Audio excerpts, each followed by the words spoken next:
Bonjour à tous et bienvenue ou bienvenue sur ma chaîne, la bibliothèque d'Emilia. Aujourd'hui c'est l'heure de ma traditionnelle Mapale en jeu.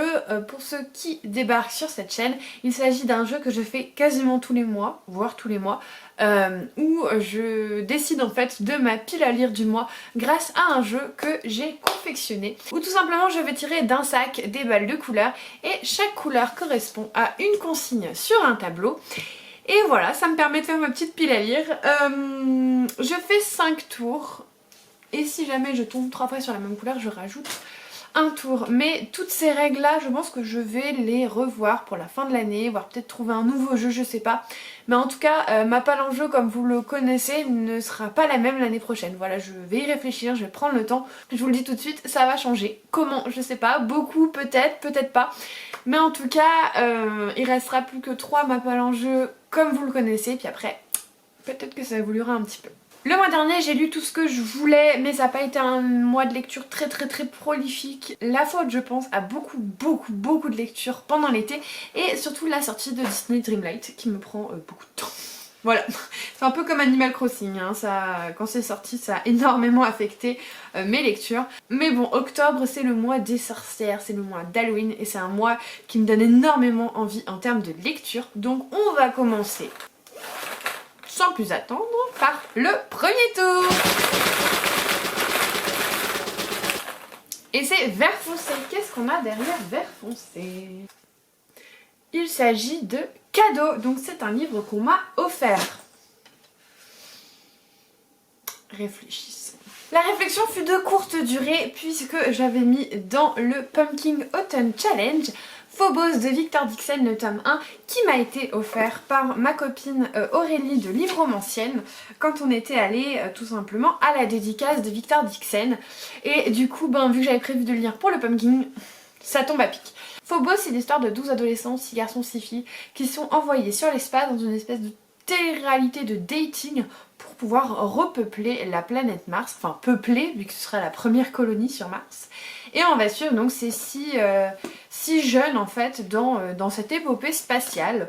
C'est du Victor Dixon que j'adore avec Vampiria, donc j'ai très hâte de découvrir une nouvelle série de Victor Dixon. Et en plus j'ai cru comprendre que c'était un petit peu une porte d'entrée pour la SF parce que c'est quand même très accessible, c'est young adulte. Mais voilà, pour s'habituer un petit peu au milieu de l'espace et potentiellement passer sur autre chose après. En tout cas, j'ai pas encore l'avis définitif d'Aurélie, mais j'ai cru comprendre que ça avait été une très bonne lecture et qu'elle avait très envie de lire le tome 2 tout de suite. Donc je suis très contente de pouvoir caser ce petit livre dans ma palle d'octobre. Et on va passer au second tour. Bleu foncé, qu'est-ce qu'on a derrière bleu foncé? Alors... Auteur américain, très bien, ça peut le faire. C'est quand même une nationalité qui est énormément représentée dans ma pile à lire, donc je pense que je vais pouvoir vous trouver ça. Bon alors si je me trompe pas, le père Martin il est américain et j'ai eu la chance de recevoir des éditions Pygmalion, l'intégrale illustrée de Feu et Sang, donc les origines du Trône de Fer de George R.R. Martin. Et j'avais très envie de le lire, déjà parce qu'il est magnifique. Alors par contre c'est du papier bible, hein. Mais il est sublime, il est cartonné, il y a plein d'illustrations. Et surtout je n'ai jamais lu aucun titre en fait, tout simplement, de l'univers en fait, du Trône de Fer. Et j'avais regardé la série sans avoir lu les livres. Et un jour je me suis dit est-ce que je lirais les livres et tout avant de reprendre la série, sauf qu'ils étaient tellement énormes que j'ai préféré continuer de regarder la série tout simplement. Et sauf que là je n'avais pas encore regardé Feu et Sang, donc quand j'ai reçu cette merveille avec laquelle je viens de me donner un coup, hein, les aléas du direct ou presque, je me suis dit que j'allais le lire avant, tant qu'à faire.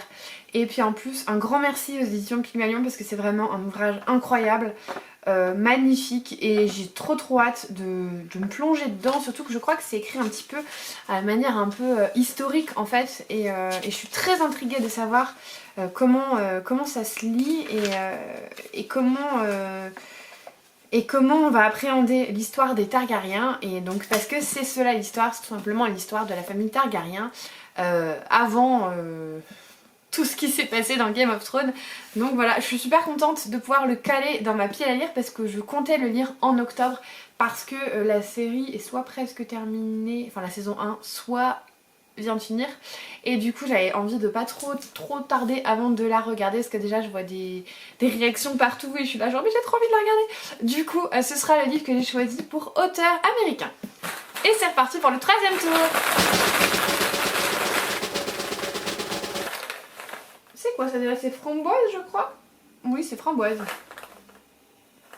Framboise. Des fois je suis pas sûre de mes couleurs. C'est pour ça que je vous dis que je vais le recommencer. Parce que je trouve qu'il y a des choses à améliorer. Bref, trêve de bavardage. Qu'est-ce qu'on a derrière framboise? Une jolie couverture. Bah ça, franchement, ça va être très facile. Pour jolie couverture, j'ai choisi d'y mettre Legendborn de Tracy Deonn. Donc c'est une version américaine, hein, donc pour ça je vous dis pas le nom de la maison d'édition parce que ça vous aiderait pas énormément. Mais je trouve, alors c'est une version all crate, mais je trouve que cette couverture avec les détails là, elle est vraiment trop jolie. Je trouve que ça a un côté vraiment très mystique.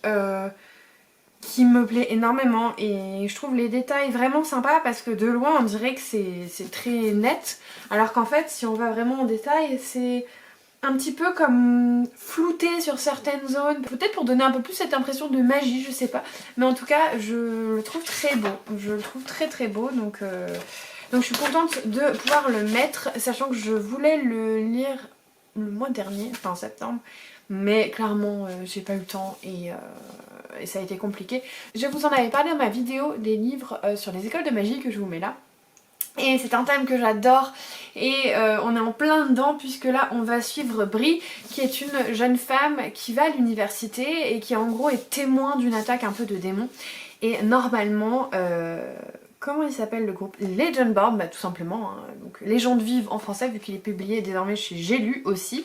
Normalement c'est un groupe qui est d'ailleurs géré par un garçon qui s'appelle Merlin, enfin qu'on appelle Merlin, et qui sont censés effacer les mémoires des personnes qui sont justement témoins de ce genre d'agression un peu surnaturelle, sauf qu'ils n'arrivent pas à lui effacer la mémoire, et du coup elle finit par intégrer le groupe à part entière.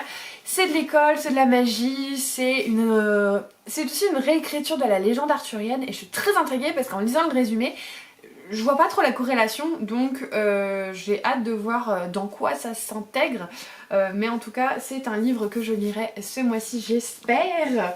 J'espère en tout cas du coup pour jolie couverture. Et on repart pour le 4e tour. Orange, qu'est-ce qu'on a derrière Orange? Young Adult. Bah alors là, easy peasy. Bon, ça va être un mois Victor Dixon puisque j'ai décidé d'y caser La Cour des Ouragans de Victor Dixon, publié chez la collection R, que je garde précieusement depuis sa sortie, justement pour le mois d'octobre, puisqu'il est question de vampires.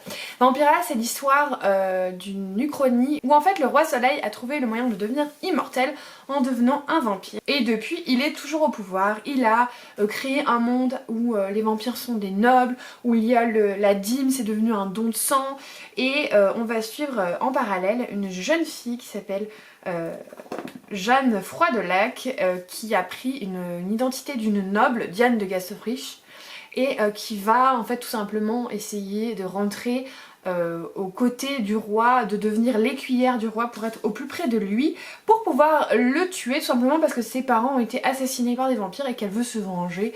Classique, mais c'est vraiment une saga super géniale. Je trouve que l'association du roi soleil, des vampires, ça marche super bien. Et Victor Dixon, c'est un auteur qui pour moi écrit très bien, on voit qu'il a fait des recherches, qu'il s'est documenté, et c'est vraiment quelque chose que j'adore. Je pourrais pas vous dire de quoi parle le tome 3 parce que sinon je vais un petit peu trop loin dans l'intrigue, mais en tout cas c'est une saga qui est prévue en 12 tomes, mais avec 4 trilogies presque indépendantes. Enfin pas indépendantes, mais du moins en fait chaque trilogie suit un personnage et après son histoire à lui est clôturée. Mais il y a d'autres livres dans le monde en gros. Bref, du coup c'est un livre que j'avais très hâte de lire et que j'ai hâte de dévorer vers Halloween parce que ça va être parfait. Et c'est parti pour le dernier tour. Orange encore, qu'est-ce qu'on a?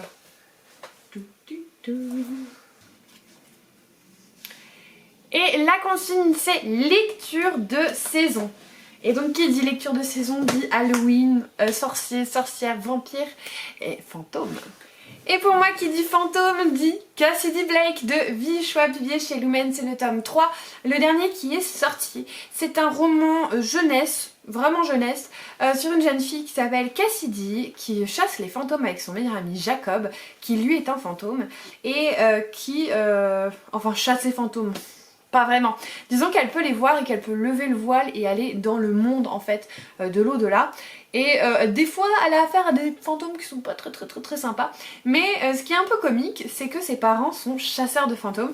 C'est-à-dire qu'en fait, vous savez les émissions où les personnes vont sur les lieux hantés, qui font des relevés un petit peu, des ondes fantomatiques, voilà. Sauf qu'elle, elle les voit vraiment, les fantômes, et du coup c'est ça qui est un peu comique. Ce que j'aime beaucoup avec Cassidy Blake, c'est que quand elle parle, on a vraiment l'impression que c'est une enfant. Et en même temps, la narration globale, en fait, le narrateur omniscient est adulte et l'écriture est fluide et n'est pas infantilisante.